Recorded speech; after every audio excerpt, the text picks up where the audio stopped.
පාටකුරුල්ල කතාවේ ඕගොල්ලෝ හිතන්නේ යාළුවනේ මේ නුරාන් හදන්නේ කෙවින්ගේ මොන හරි දෙයක් පලි අරගන්නයි. ඉතින් කෙවින්ගේ මොන හරි දෙයකට පලි ගන්න ඉන්න නුරාන් කෙවින්ගේ වැරද්දක් තමයි හොයන්නේ. ඉතින් වැරද්දක් හම්බුනේ නැති නුරාන්ට නුරාන් බලන්නේ කෙවිනුයි නිම්නාවී අතර සම්බන්ධයක් තියෙනවද කියලා හොයලා ඒක ඔප්පු කරන්නයි. ඉතින් නුරාන් මේ හිතන් ඉන්න දේ නම් සිද්ධ වෙන එකක් නැහැ. මොකද කෙවින් නුරාන්ට වඩා ගොඩාක් ඉහළයි.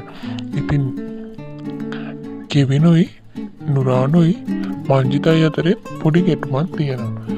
ඉතින් මංජිතා නුරාන් එක්ක තරහයි. ඉතින් කෙවිනුත් නුරාන් එක්ක තරහයි. ඉතින් මංජිතයි කෙවින් එකතු වෙලා නුරාන්ට මොකක් හරි ගේමක් දෙයිද. ඉතින් ඊට ඉස්සෙල්ලා නුරාන් ඉස්සර වෙන්නත් පුළුවන්. ඉතින් යාළුවනේ නුරාන්ට ඕනේ නිම්නාවිගේ කෙවින්ගේ අතර සම්බන්ධයක් තියෙනවා කියලා ගෙදරට ඒක ඔප්පු කරලා නිම්නාවී ගෙදරටත් ඔප්පු කරන්න. ඉතින් යාළුවනේ මේ නුරාන් හිතන් ඉන්නදී ඒ විදිහටම සිද්ධ වෙයිද කියලා අපිට ඉදිරි වීඩියෝ වලින් බලා ගන්න පුළුවන්. ඉතින් අමතක නොකර subscribe කරලා තියාගන්න.